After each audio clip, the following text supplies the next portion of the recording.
ये है the greatest concert of my life, मगर ये उस कॉन्सर्ट का एंड है और कहानी का भी। कहानी यहाँ से शुरू नहीं होती। कोल्ड प्ले के बहुत से मशहूर गाने हैं और अब 2024 में यकीन नहीं आता ये कहते हुए, मगर येलो 2000 में आया था और साइंटिस्ट 2002 में। मेरा और कोल्ड प्ले का रिश्ता काफ़ी पुराना है। जब भी मैं अपसेट होता था या सैड होता था तो मैं इनका फिक्स यू सुना करता था, the song has help me through some tough times. जब मैंने उनके गाने सुनना शुरू किए तो शायद उस टाइम पे ना उनका मतलब सही से समझ नहीं आता था, मगर जैसे मैं बड़ा होता चला गया वो और मतलब उनके गानों के समझ आना शुरू हो गए तो एक दोबारा एक कनेक्शन बना। और जो गाने मैं सुन के बोर हो गया था अब मैं उन गानों को दोबारा सुनना शुरू हो गया और तब मैं असल में बना उनका फ़ैन। तो जब 22 साल बाद मैं मलेशिया में था और मुझे पता चला कि कोल्ड प्ले आ रहा है कुआलालंपुर, तो मैंने कहा भाई कैसे ना जाए। मगर ये कोई लोकल बैंड नहीं था और ना ही ये कोई पाकिस्तानी स्टेज था, ये था कोल्ड प्ले और ये परफॉर्म कर रहे थे कुआलालंपुर के नेशनल स्टेडियम में। तो सस्ती टिकटें तो पहले घंटे में ही बिक गई और जो बाकी बची कुची टिकटें थी वो थी बहुत महंगी। तो अब मेरे दिमाग में था कि तलहा टिकट बहुत महंगी है तो पहली विकेट तो यही गिर गई। और दूसरा मसला था कि मैं एक अनजान मुल्क में था, किसी को मैं जानता नहीं था, तो मैं अकेले जाके बोर नहीं होना चाहता था। मैंने कहा तला भाई ये शौक़ जो है ना जहन से निकाल दो और छोड़ दो, और मैंने छोड़ दिया। फिर वैसे ही एक दिन बीवी से बात हो रही थी और मैंने उसको बताया कि कोल्ड प्ले आ रहा है कुआलालंपुर। तो उसने मुझसे पूछा कि तुम क्यों नहीं जा रहे। मैंने उसको बताया तो उसने मुझे कहा कि देखो यार, कोल्ड प्ले पाकिस्तान शायद कभी भी ना आए। Don't think of this as an expense, think of this as an investment in an experience. मगर इस टाइम तक काफ़ी देर हो चुकी हुई थी और कॉन्सर्ट जो था वो बहुत करीब था। शायद किस्मत में लिखा हुआ था कि कॉन्सर्ट से 2 दिन पहले इंस्टाग्राम की एक पोस्ट पे आया कि सर हम दोस्तों ने टिकट्स ली थी और अब हमें बेहतर टिकट्स मिल गई हैं एक साथ, तो जो हम टिकट्स जो हमने पहले ली थी वो हम सेल करना चाहते हैं। जितने की है उतने की बेच रहा है, कोई स्कैल्पर तो लग नहीं रहा, तो उठा लेनी चाहिए। और उठा ली। टिकट थी सबसे सस्ती वाली, स्टैंडिंग टिकट, सीट नहीं थी उसमें, और मैं चला गया। कुआलालंपुर का इंटरनेशनल स्टेडियम जहाँ 75,000 से ज़्यादा की सीटिंग है, अब वहाँ ह्यूज लाइन लगी हुई थी इस कॉन्सर्ट के लिए और इस एक्सपीरियंस के लिए मैं तैयार नहीं था। जैसे ही मैं एंटर हुआ और वो ह्यूज स्टेडियम मैंने देखा जिसमें 75,000 लोग अटेंड करने आए हुए थे कॉन्सर्ट। आपने कभी सोचा है कि वो कौन पागल लोग होते हैं जो पैसे देकर लाइन में लग के ख्वार होके 2-3 घंटे के लिए गाना सुनने जाते हैं, जबकि वो घर बैठे बैठे यूट्यूब पे फ्री में वो गाना सुन सकते हैं। तो मैंने भी ये सोचा था और इन द पास बहुत सारे कॉन्सर्ट्स पे मैं इसीलिए नहीं गया कि ख्वारी होगी, पैसे लगेंगे, मगर यहाँ जाके एहसास हुआ। मैंने टिकट ख़रीदी हुई थी, मुझे पता था मैं कहाँ आया हुआ हूँ, मगर फिर भी एक एंटिसिपेशन थी। इमेजिन कि आप 75,000 लोगों के बीच में बैठे हुए हैं, आगे एक बहुत बड़ी स्क्रीन है, आपको पता है कि आप कहाँ हैं, कौन अभी आने वाला है, मगर फिर भी एक एक्साइटमेंट है। इस एक्साइटमेंट के लिए लोग पैसे देते हैं। और साथ ही स्क्रीन के ऊपर बैक स्टेज की वीडियो आती है, कोल्ड प्ले आ रहा है।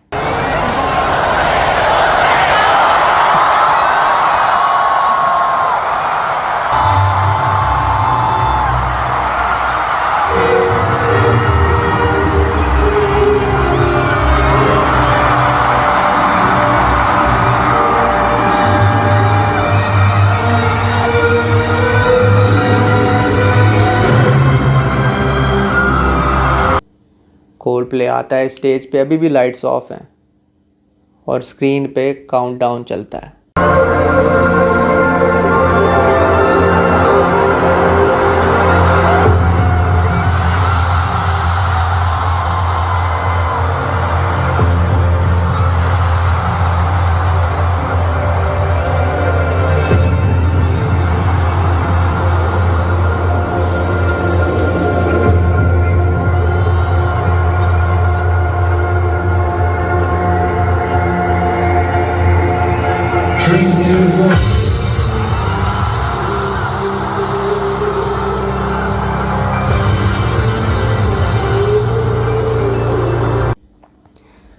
मेरे और कोल्ड प्ले के बीच में थोड़ा ही फासला था, मैं बिल्कुल स्टेज के पास था और अगर हिम्मत करके थोड़ा सा आगे जाता तो शायद बिल्कुल ही क्रिस मार्टिन के मुंह पे होता।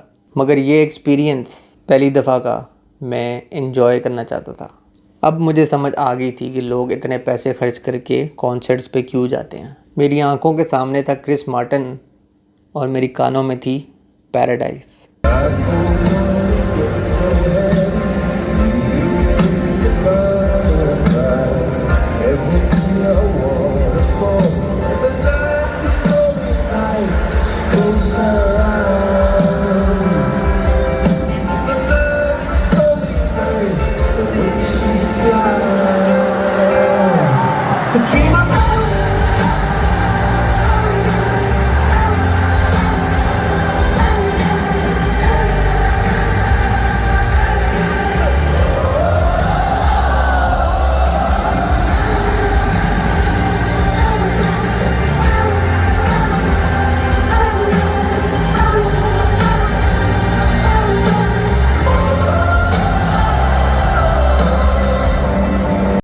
फिर स्टेडियम में हल्की हल्की बारिश होना शुरू हो जाती है। मलेशिया है, कभी भी बारिश हो जाती है। लोग रेन कोट्स लेके फिरते हैं, एम्ब्रेलाज लेके फिरते हैं। मैं भी रेन कोट लेकर आया हुआ था, मगर जो मेरे सामने चल रहा था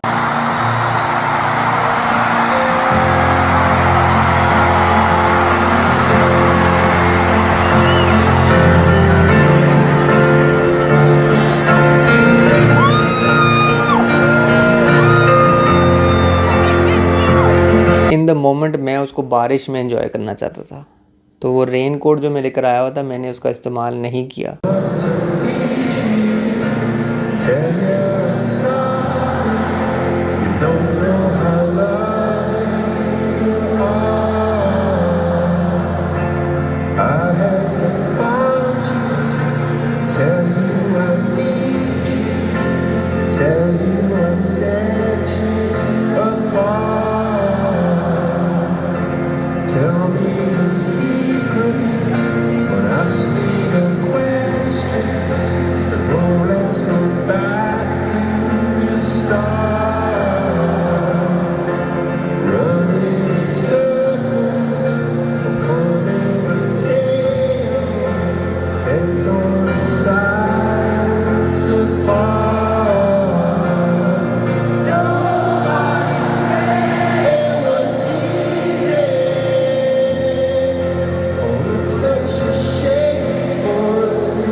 थोड़ी सी शर्मिंदगी की बात है कि एक कोल्ड प्ले का फ़ैन जो मैं अपने आप को कहता हूँ, और मुझे एक बात की समझ नहीं आई। जब मैं ट्रेन में आ रहा था तो सारे लोग जो है ना वो एक गाना गा रहे थे।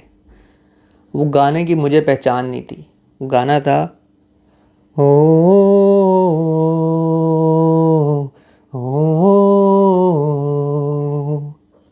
और ट्रेन से स्टेडियम तक क्राउड यही गा रही थी। और जब मैं स्टेडियम में भी गया तो क्राउड हर गाने के बीच में यही गा रही थी।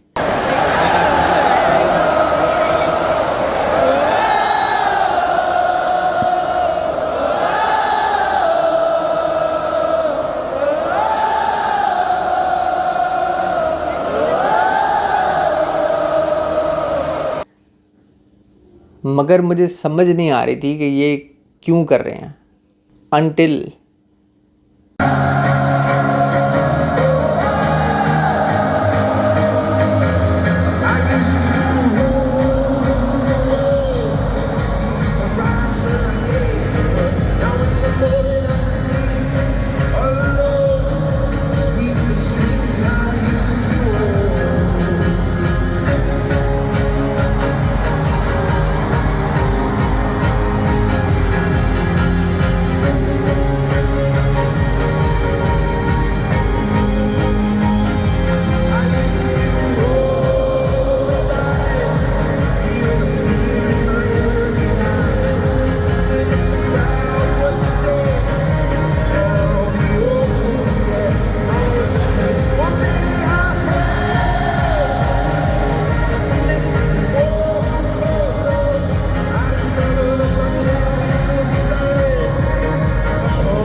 हिम फॉर द वीकेंड तो आपने सुना ही होगा, बियॉन्से एंड कोल्ड प्ले एक साथ एक ही गाने में, बड़ा आइकॉनिक गाना था। मगर यकीन करें कि हेडफोन्स पे ये वाली बात नहीं आती।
कभी आपके साथ ऐसा हुआ है कि गाना चलने से पहले ही आपको पता चल गया हो कि ये गाना है?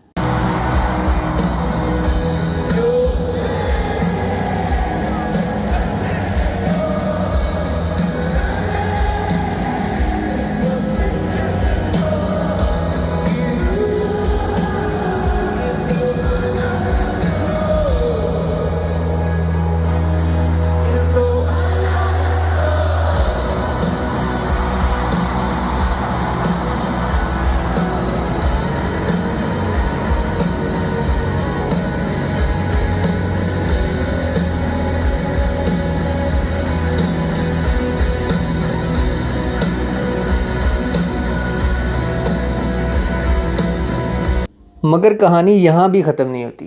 अब गोल पे गोल मारा कोल्ड प्ले ने, मगर अब इसके ऊपर से बंदा कैसे आ सकता है? कोल्ड प्ले है सर, इंटरनेशनल इवेंट है, इंटरनेशनल स्टेज है, मलेशिया है, बिल्कुल आ सकता है। कैसे?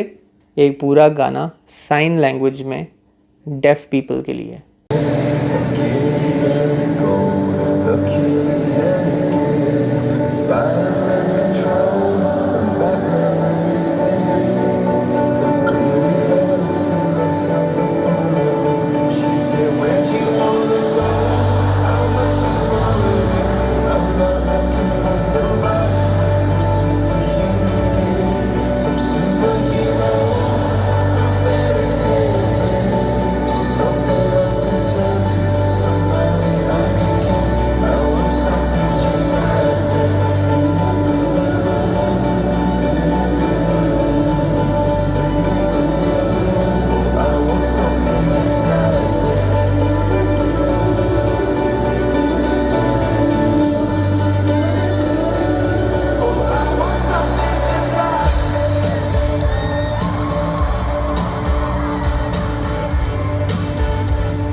भाई एक बैंड की पॉपुलैरिटी का आपको अंदाज़ा होता है कि हिम फॉर द वीकेंड पे बियॉन्से फीचर नहीं हुई कॉन्सर्ट में, मगर ये बॉयज़ हुए और रिएक्शन देखने वाला था।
कॉन्सर्ट का एंड किया कोल्ड प्ले ने 2 गानों के साथ।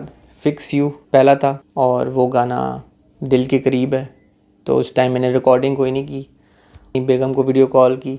एंड पे था स्काई फुल ऑफ स्टार जिस पे कॉन्सर्ट ख़त्म हुआ, मगर उस पर क्रिस मार्टिन ने रिक्वेस्ट की कि हम फ़ोन्स रख दें और गाना एंजॉय करें। तो सर क्रिस मार्टिन ने कह दिए तो भाई ताबेदार।